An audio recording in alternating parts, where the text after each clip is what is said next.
How are you today? How are you today?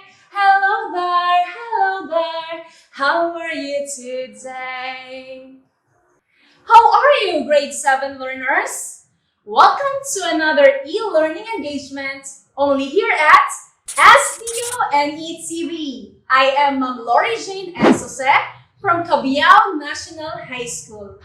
Do you have any idea about the things that we are going to discuss today? Are you ready to learn? I hope you are excited. Before we jump into our today's lesson, let us have a quick review about the things that we learned from your previous learning session. What is it all about? Yes, exactly! The basic elements of multimedia. What are those basic elements of multimedia? Let's enumerate them. We have text, video, animation, graphic, and multimedia. I know you've learned a lot from the previous discussion, and I believe your teacher broadcaster also discussed to you one of the categories of sound that can be used for narration and instruction. Can you recall what is it? Very good, students! That is what we call speech. And that is what we are going to discuss today. Before I reveal today's learning competency, let's find out if the following statements are helpful in effective communication. Just answer yes or no. Always think ahead about what you are going to say. Yes or no? Yes, it's helpful. Number 2, speak too fast or too slow. The answer is no, it's not helpful. Use simple words and phrases that are understood by everybody. The answer is yes. Number 4, speak in noisy surroundings. Answer? No. Number 5, assume that everybody understands you. Answer? No. Number 6, speak clearly and audibly. The answer is yes. 7, in case of an interruption, always do a little recap of what has been already said. Your answer? Yes. Number 8, check twice with the listener whether you have been understood accurately or not. Once again, the answer is yes.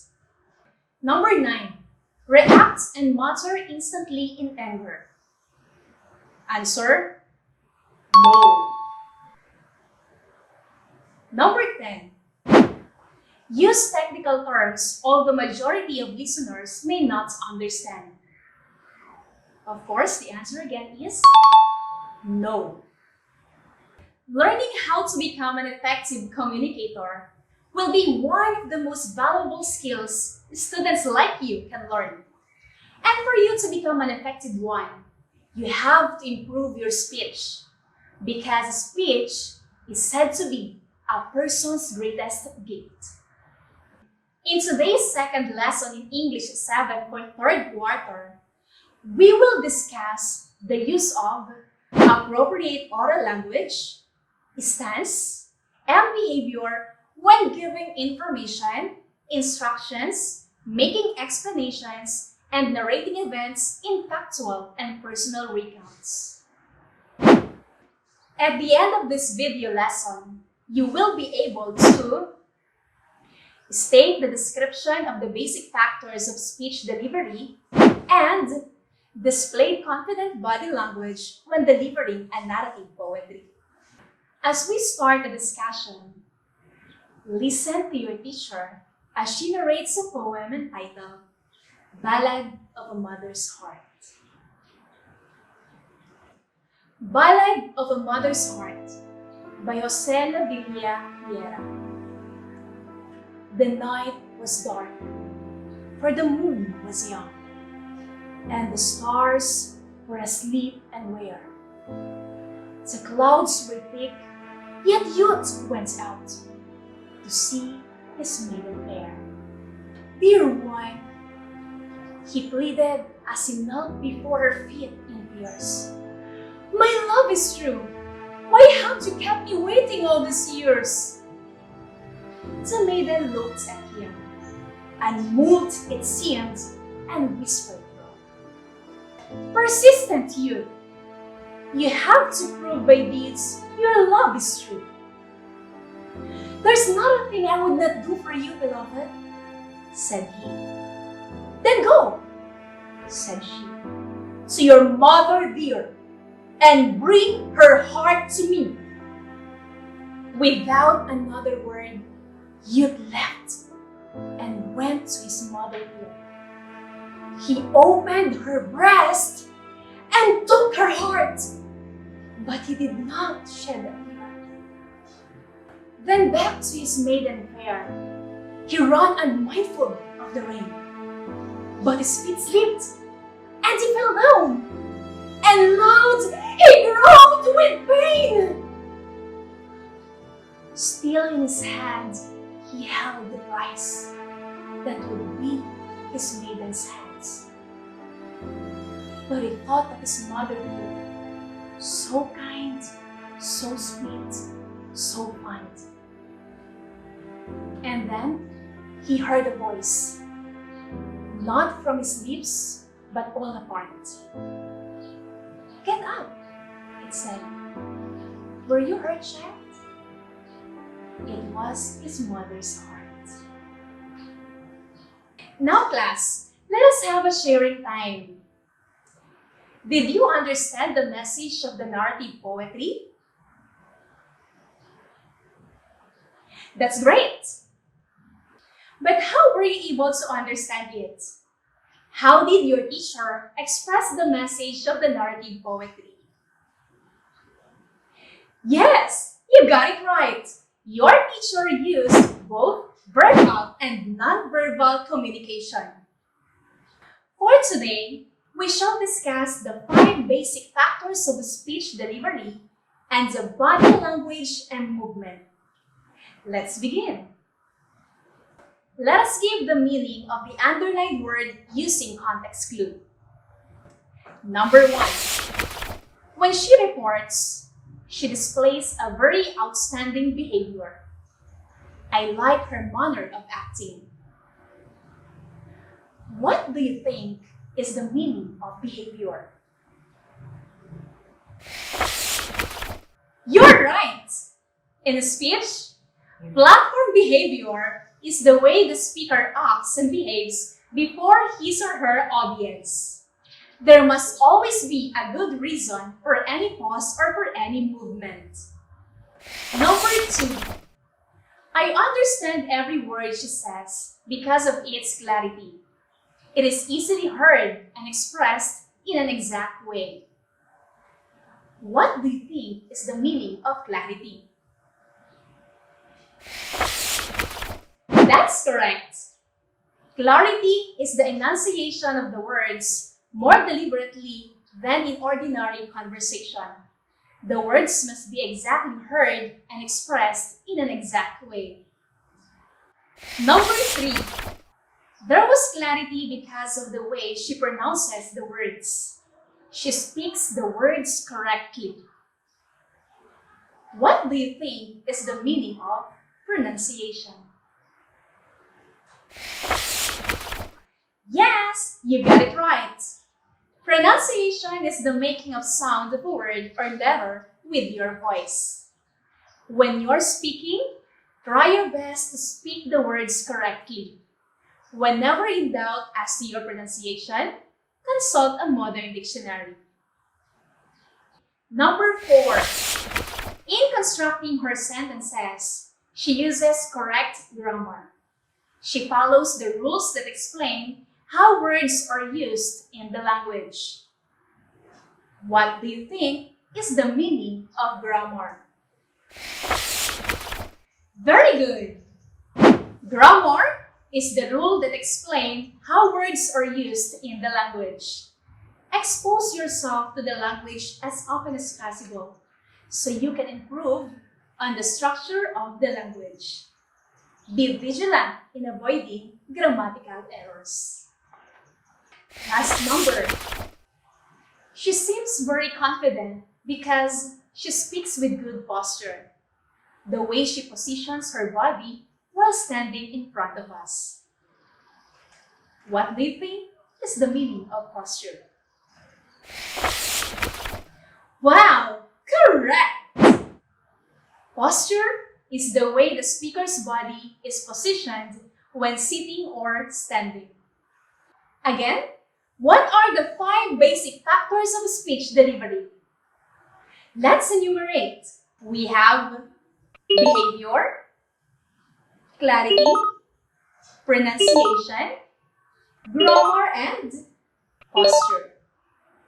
Now that we know the basic factors of speech delivery, let us now discuss the body language and movement. Body language is an extension of our personality and often subconscious, and is therefore difficult to change. On one hand, rather than trying to change your mannerisms, why not try to use body language which conveys confidence and which you feel comfortable with? What are the confident body languages? And what are the body languages that create barriers? Let's find out. Confident body languages are the following: standing up straight and facing the audience head on. Using your hands to emphasize and reinforce your points. Varying your gestures and positioning. Nodding your head and smiling to emphasize what you are saying. Aiming to make eye contact with all members of the audience. Do you have confident body language when you speak? Well, in public speaking, confidence is the most beautiful thing you can possess. Now, what about the body language that creates barriers? Let's see. There are barriers in your body language when you do the following: putting your hand or your nose over your mouth, standing stationary or hiding behind equipment or furniture, constantly rubbing your nose, ear, or chin, playing with jewelry, your hair, or coins and keys in your pockets, crossing your arms or legs, speaking to your notes or to the screen or flip chart with your head turned away from the audience. Class, every action that you do is based on certain meaning that you really want to express. And that expression of your ideas is the message. The message may be both verbal or non-verbal. For your activity, identify the following body language and gestures presented here on the screen. Choose from the given options. Number 1. What do you think is the answer? Very good. It's making a wish. Number 2. Yes, it's folding your arms. Next number. Leaning. Number 5. Yes, scratching your head. Number 6. Blink. 7. Be quiet. Number 8. Peace. Number 9. Making eye contact. Number 10. Stare. 11. Shrug. Number 12. Shaking your fist. Alright, you did well in our activity. Now, let's dig in deeper with our lesson. Read the following questions and answer them in your notebook. After that, share it with your classmates. Number 1. Why do we need to speak and act well in front of people? Number 2. How do we display proper body language when speaking in public? Number 3 question. Can you think of other factors that contribute to our proper delivery of speech?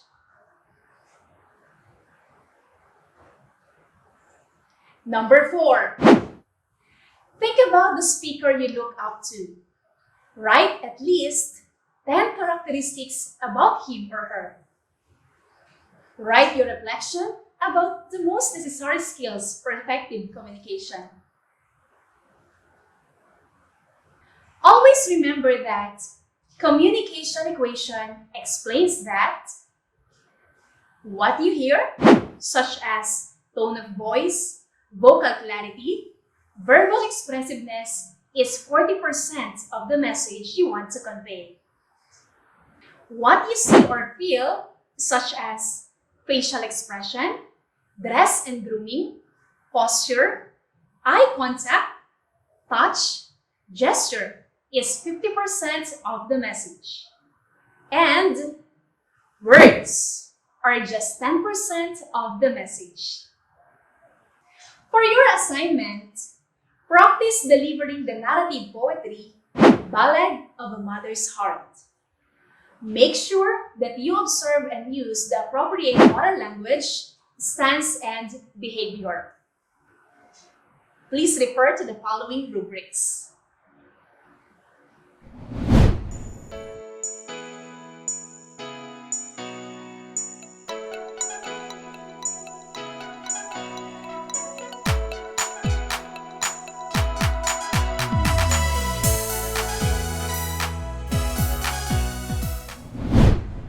Would you believe that we have accomplished today's lesson objectives? It only shows that you listen attentively. Congratulations! Again, this is Mom Loriejane saying thank you and enjoy learning online. Bye!